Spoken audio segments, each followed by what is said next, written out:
Hey everybody, Cold Steel Bill here, coming to you from out of the farm. We're in the back 40 on the other side of the fish pond. I've been cutting out beaver dams. It's one of them things. It's been about an hour since I first started the video, and I've been out here walking around, checking stuff out. When I first started doing my videos, this is where I would come and shoot. I'd come back here to the fish pond and shoot. I come down here every now and then, look for alligators. Don't come as often as I used to. Pops don't either. We used to have ducks. Alligators ate the ducks. So I come down every now and then. Right now I've been on a molest the beavers mission. This pond right here should be about 1.5 to 2 foot lower than what it is. About 500 yards in that direction, there's a couple of dams. I've been cutting them, and basically I came up here to see how much the water drop has affected here. And it's gone down about 6 to 8 inches compared to the other end where it's gone down about 2 foot.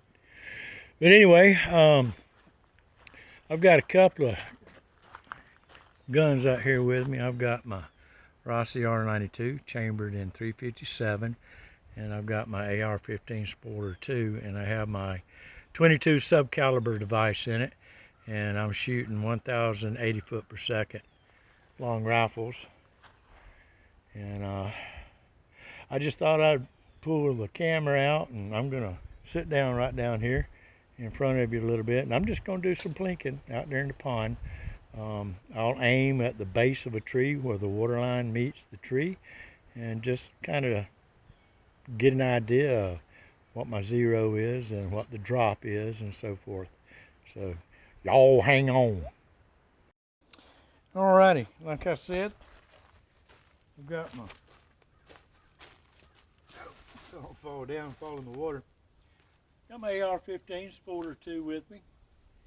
I have my 22 subcaliber device in it, and like I said before, I'm running 1,080 foot per second. Anything below 1,000 feet per second generally won't cock it. And as I'm saying that, I think the magazine that I've got in it right now is 750 feet per second rounds. Now, most of the time they will eject the spent cartridge, but it doesn't have enough oomph to recock the weapon. So I wind up basically with a single shot and dump an unfired round out between recocking it. Sit up a little bit higher. I don't know if y'all can see me or not. Of course, I'm not really that pretty to be looking at anyway, but let's see what we got here. Y'all, there's a rock out there sitting on top of that log.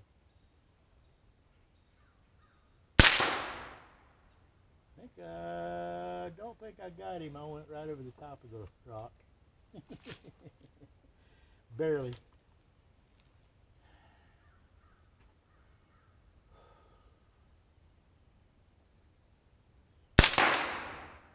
Well, I'm on.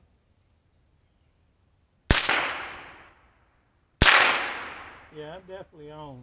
That's cool. That's real good. Let's see. There's something else a little closer.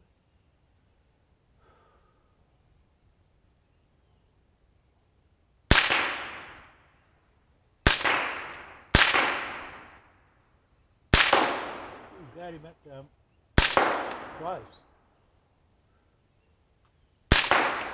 3 times. There's a little bitty stub sticking up out there.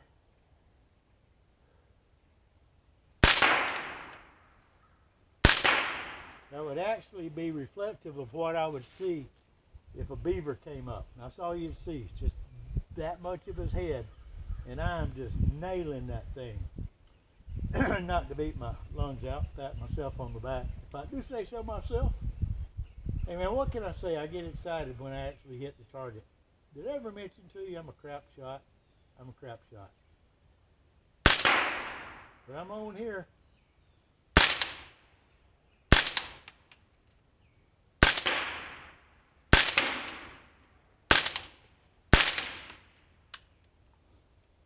All right, so much for that magazine.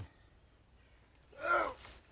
Let me load us up another magazine. Y'all hang on. All right, so what we're gonna do, I guess we're just gonna kind of turn this video into a subsonic comparison of ammunition. Now, what I've got in the magazine right now are CCI 750 feet per second, 45 grain. Now, these are the ones I was saying a while ago that they're tremendously quiet, but they don't have enough oomph behind them to recock the gun. So we'll shoot a few of these.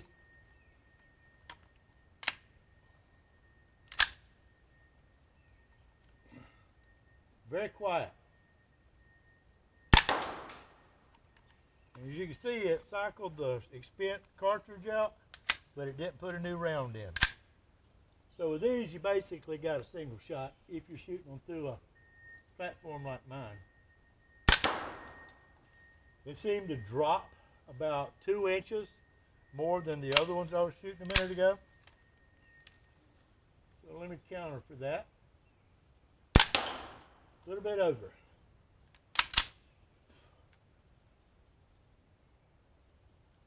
A little bit over again. Let me stabilize my platform here a little bit.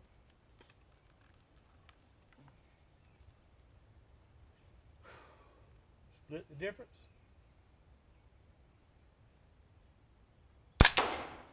Yeah, I still went over it just a hair.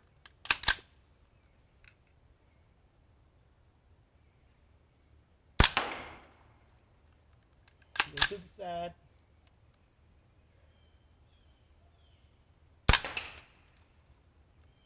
Pick the shade off of it. Shoot that tree dead in front of me, just seeing how quiet it is.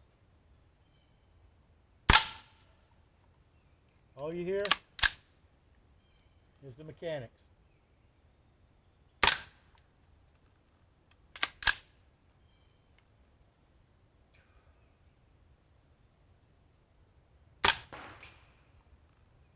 little higher than what I thought it was going to be. Got it. You split the difference on the mill dots. I'm still wanting to shoot high on that one.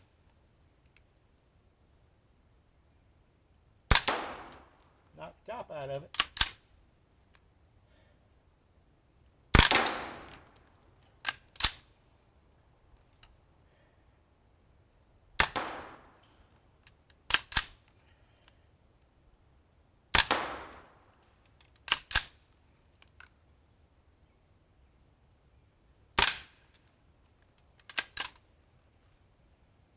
That's it, and it locks to the rear.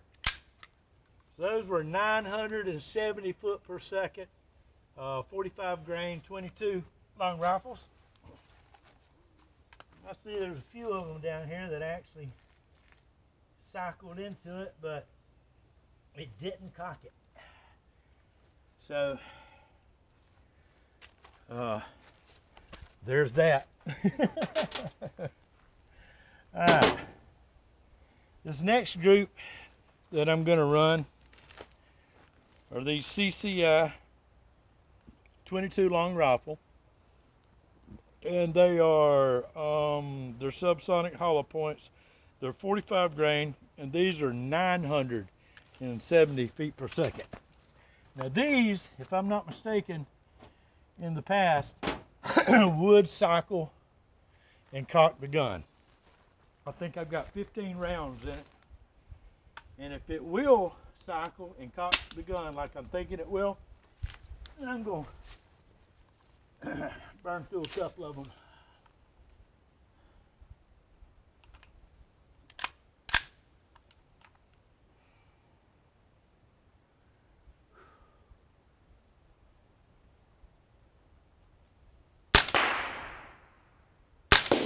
Oh yeah. Now these are, what you're hearing that pop is you're hearing that round hit the water. And of course you're hearing the mechanics of the gun. Let me get some distance and see where it drops.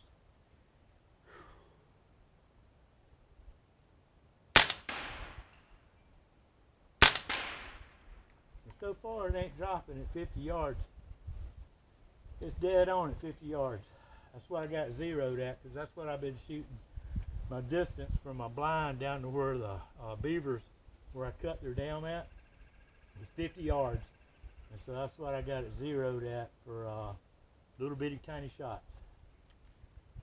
And I know you can't see that thing that I'm shooting at way the heck out there, but it's sticking out of the water about that far, about 2 inches out of the water, and it's about 3 inches long. And like I was saying earlier, the perfect size to simulate a beaver head. Pow! Dead on it, man. These actually run better than anything so far. They're quieter than the 1010 foot that I was shooting to begin with, and of course they will cycle where the 750s won't.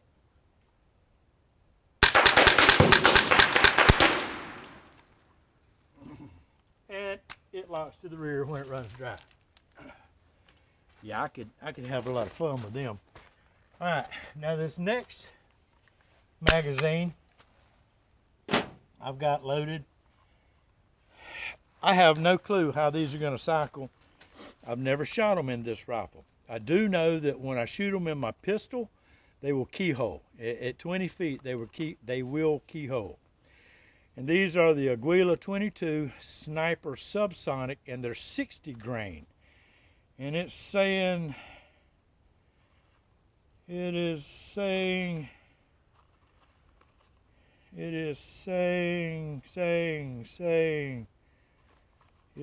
your SOL for speed.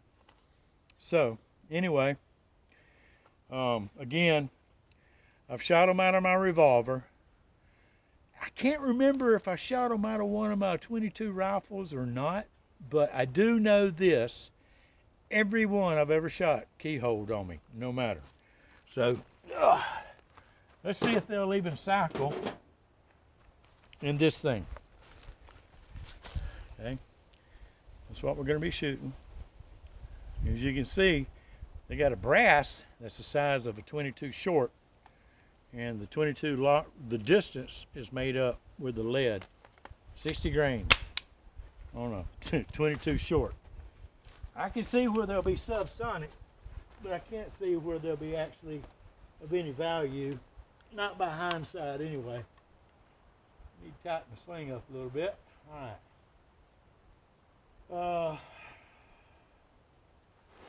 Let's go to my base shot. I think I shot it to pieces. I don't see it out there anymore.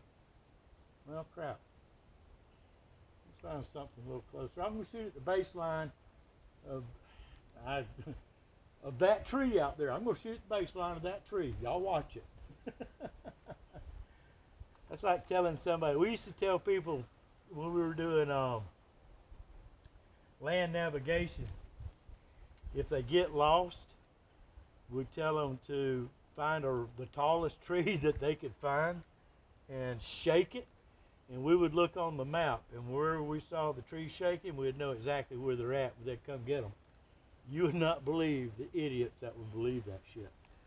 But then again, too, you may. You might be a veteran also. All right, I'm going to shoot the base waterline of that tree over there and see how much it drops, or if it does. Actually,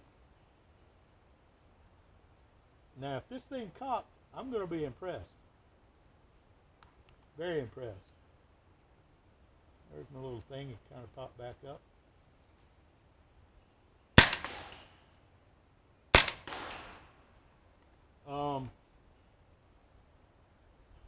I have no idea if those things are keyholing out there or if they're laying stable or not. But these things, I'm kind of surprised, being the short brass, that it's actually cycling this thing. But evidently they got enough pressure behind them, more than that 750 feet per second. All right, I just hit my base target out there with these 60 grainers.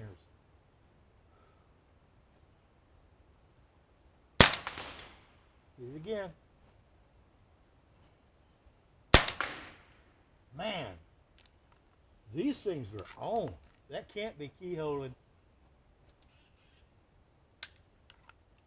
That cannot be a keyhole. Because, I mean, I drilled that thing twice. Oh, okay. Well, I'm pretty sure I bored y'all long enough watching me shoot out into the swamp. Cold Steel Bill here, coming to you from down at the fish pond. And I just thought I'd share a little bit of my plinking time with you. You know, this old rifle right here has been a gem to me. 1985 pre-band Sporter 2 by Colt. AR15, chambered in 5.56. Man, I love this rifle. You know, you guys can have all them flat tops and all the fancy gizmos and everything that's on rifles today, the way they do them with those Picatinny rails, all kinds of M-lock and just everything in the world. But this is what I learned to shoot an AR platform with. And if my eyes were as good as they used to be, I'm far more accurate at 300 meters with the iron sights than I am with a glass. But you know, that's neither here nor there. Cold Steel Bill coming to you from the swamp. Go Gators! Oh, prayers to everybody in Central and South Florida that have had to deal with Hurricane Ivan. It looked like we might be going to get some of that puppy ourselves there for a few days. But odds are we'll see a couple more before I pass. In 65 years, I can remember 8 hurricanes coming in right here on the panhandle where we're at. And you know, some parts of the country have earthquakes and fires, other parts have tornadoes, and we have hurricanes, you know, and the occasional forest fire and the occasional tornado. But you know, when we get a hurricane, well, it's just part of living in LA, right? Life in LA. Sure as hell ain't talking about California either. Cold Steel Bill here, coming to you from out at the farm. I love you. I mean it. Sharing my 22 Subsonic with you. Y'all take it easy. Au revoir, mi amigos. Adios. Bye.